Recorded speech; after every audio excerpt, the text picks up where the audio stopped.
Ya, bagaimana kemudian perjalanan pencapresan dari pasangan calon Ganjar Pranowo dan juga Mahfud MD? Pendaftaran ngebut satset ala Ganjar dan juga Mahfud. Kita akan membahasnya malam hari ini pemirsa mengenai pencapresan dari Ganjar Pranowo dan Mahfud MD. Karena di hari sebelumnya kita juga sudah membahas bagaimana perjalanan pencapresan dari pasangan calon Anies Baswedan dan juga Muhaimin Iskandar. Serta esok hari kami akan ajak Anda untuk melihat perjalanan pencapresan dari pasangan calon yang lain, dari Prabowo Subianto dan juga Gibran Rakabuming Raka. Dan malam hari ini saya sudah ditemani oleh Bang Panggi Syarwi Caniago. Bang, lanjut lagi kita untuk membahas keseruan dari panggung Pilpres 2024. Malam hari ini kita akan membahas mengenai perjalanan dari pasangan calon Ganjar Pranowo dan juga Mahfud MD. Di tahun 2022 pemirsa, ini sudah mulai masif dukungan dari sejumlah kalangan dan relawan untuk Ganjar maju sebagai capres dari PDIP.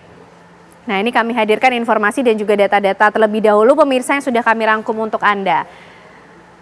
Kemudian kita lihat perjalanan berikutnya, timeline pencapresan dari paslon Ganjar dan juga Mahfud MD. September 2022 mencuat adanya Dewan Kolonel untuk memenangkan Puan Maharani sebagai capres 2024.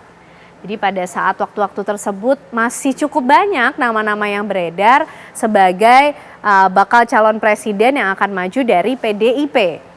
Kemudian pemirsa, pada 18 Oktober 2022 Ganjar ini memberi kode jika siap untuk maju sebagai capres dalam Pilpres 2024. Nah, berikutnya pada 24 Oktober 2022, Ganjar ini mendapatkan sanksi teguran lisan karena pernyataan siap nyapres di 2024. Lalu pemirsa, 26 November 2022 ada acara Gerakan Nusantara Bersatu, di mana di acara tersebut Presiden Joko Widodo menyampaikan, "Saya ulang, menjadi pemimpin yang mikirin rakyat itu kelihatan dari penampilannya, dari kerutan di wajahnya, lihat juga rambutnya. Kalau rambutnya putih semua, nah ini mikir rakyat ini." Itu yang disampaikan Presiden Joko Widodo pada saat itu pemirsa, 26 November 2022. Kemudian pada 21 April 2023, ini siang hari waktu itu saya masih ingat, PDIP resmi menetapkan Ganjar sebagai capres dari PDI Perjuangan. Baik, Bang Panggi, kalau kita melihat timeline pencapresan dari sosok Ganjar Pranowo dulu, ini sebenarnya kita sudah mulai bisa menebak nggak sih dari dulu, atau nama Ganjar Pranowo kemudian diusung diangkat oleh PDIP ini sudah bukan kejutan lagi sebenarnya? Sebenarnya dari dua figur Ganjar maupun Mahfud tidak ada daya kejut menurut saya. Sudah bisa ditebak. Memang dari kode-kode, sinyal dari kader potensial di semua kader PDIP yang memang elektabilitasnya adalah Ganjar. Nah, termasuk kemarin Mahfud di deklarasi pun sudah dikasih kisi-kisi kan, M-nya itu, jadi orang juga nggak akan kaget lagi kan nama itu menuju kepada Mahfud MD gitu. Nah, yang menarik sebetulnya Mbak Ken, ketika memang pasangan ini begitu cepat ya, luar biasa. Tetapi pada waktu itu kan kalau Pak Ganjar diputuskan sebagai kader PDIP maju sebagai pencapresan, itu kan H-1 sebelum menjelang Lebaran. Ya, betul. Orang lagi asik-asiknya bicara tentang bubur opor ya. Dan lagi ngumpul semua lagi ngumpul keluarga, lagi siap-siap untuk Lebaran kan. Tiba-tiba Presiden Jokowi dipanggil dan dideklarasikan. Ganjar Pranowo dipanggil dan dideklarasikan. Terus yang menarik adalah ini ketika dideklarasikan pasangan ini, baru pasangannya cawapresnya itu kan baru paginya kemarin itu, tanggal 20 Rabu yang kemarin ya. Itu paginya. Terus malamnya langsung deklarasi pasangan di arsip nasional itu kan. Terus paginya langsung pendaftaran ke KPU. Nah, ini kan maraton sekali, begitu cepat ya. Berbeda polanya dengan kalau kita kaitkan dengan misalnya pasangan Prabowo Gibran. Itu kan panjang sekali rentetannya. Jadi seperti agak ada betul-betul ada persiapan. Makanya hasilnya hari ini kita kelihatan lebih siap. Karena memang persiapannya mungkin udah 3 hari. Jadi betul disiapkan panggungnya, masanya, agendanya sangat rapi dan sangat tertata dan seperti lebih siap. Jadi kalau saya katakan dari 3 pasang ini yang agak lebih siap untuk persoalan deklarasi dan daftar ke KPU, itu lebih rapi, lebih tertata, dan waktunya lebih lama adalah pasangan yang ini. Baik Bang Panggi, kalau bicara soal kesiapan, bagaimana juga PDIP dan juga partai pengusung lainnya mempersiapkan pasangan Ganjar Pranowo dan Mahfud MD? Kami hadirkan lagi informasinya berikut ini pemirsa untuk Anda.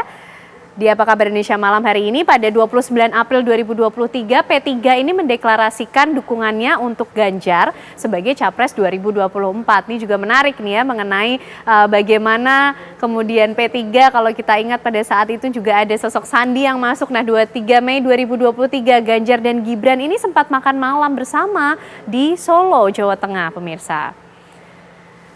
Kemudian 13 Juni 2023, Presiden Joko Widodo ini juga makan malam dengan Ganjar di Istana Kepresidenan.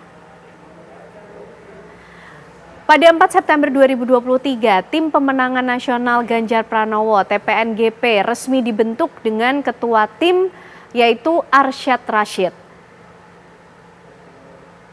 Dan 17 Oktober 2023, belum terlalu lama, ini Mahfud MD bertemu dengan Megawati di kediaman Megawati, maksud kami di Jalan Tengku Umar, Jakarta.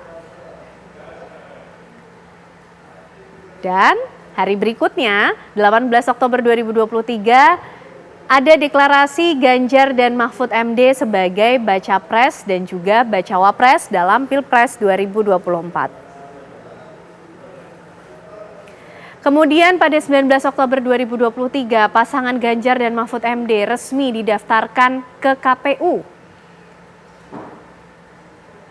Baik, Bang Panggi ini tadi mungkin menarik, sudah dibahas sedikit ya oleh Bang Panggi. Ini tidak cukup mengagetkan sebenarnya. Kalau kita lihat pacingnya dan temponya nampaknya cukup cepatkah pergerakan yang dilakukan PDI? Memang seperti itu pola yang dipilih? Atau gimana Bang Panggi? Ya saya nggak tahu apakah memang ada juga karena takut jegal-menjegal juga, atau begitu cepat gitu larinya ya, maraton sekali kan. Jadi saya membayangkan bagaimana relawan partai menyiapkan acara dalam 1-2 hari itu maraton dari deklarasi capres, pasangan capres-cawapres, dan mendaftarkan ke KPU dalam waktu hanya 24 jam. Jadi betapa energinya luar biasa. Kenapa ini begitu cepat? Nah kalau pengumuman Ganjar sebagai capres, itu menurut saya sebenarnya Mbak, kan nggak ada yang kaget karena memang hasil cross step data kita, kalau bureau data kita, kalau kita lihat pemilih PDIP itu adalah pemilih Ganjar gitu. Memang dominan signifikan, akar rumputnya, grassroots-nya. Karena partai ID-nya PDIP itu memang tinggi. Kecenderungan kader karena pemilihnya itu mengikuti garis partai, ideologi. Jadi kalau rata-rata angka nasional orang memilih karena center of candidate berdasarkan figur, itu angkanya hampir 68%. Kemudian karena partai atau elit partai atau ketua umum partai ada 20%. Kemudian partai pengusung ada angka 6,8%. Nah orang menjatuhkan pilihannya waktu itu di PDIP ini cenderung karena partai ID-nya. Karena kedekatannya secara ideologis maupun secara psikologis, membership, partisanship. Jadi dia memilih Ganjar bukan karena Ganjarnya sebetulnya, karena Ganjar itu adalah kader PDIP-nya. Jadi kader PDIP kemungkinan karena dia adalah garis tegak lurus, artinya mengikuti garis partai, automatically pemilih PDIP itu cenderung memilih Ganjar. Dan PDIP juga selalu memiliki karakteristik seperti itu ya Bang Panggi ya? Selalu itu yang menyebabkan kenapa Ganjar di waktu itu persis elektabilitas waktu calon gubernur hanya di angka 2%, 3-6%. Tapi bisa menjadi gubernur. Nah, setahu saya, boleh di cross check, tidak pernah ada sejarah PDIP itu kalah di kandang banteng di Jawa Tengah. Siapapun calon gubernurnya, meskipun orang itu nggak dikenal, meskipun orang itu tidak populis, tidak punya elektabilitas. Kita lihat dulu bagaimana Ganjar dan sebelum-sebelumnya itu terjadi, bahkan ada incumbent yang nggak dipakai sama PDIP diganti pemain baru pun jadi. Jadi kecenderungan mereka di partai ID-nya itu 13%. Artinya dalam angka rata-rata hasil survei nasional saya tentang partai ID di Indonesia, orang yang merasa dekat dengan partai itu angkanya kan 9-13%. Partai ID kita sebenarnya rendah sekali kedekatan dengan partainya, tapi lebih cenderung karena figur. Nah, tetapi Jawa Tengah itu paling besar. Kalau di Sumatera Barat itu angkanya 9%.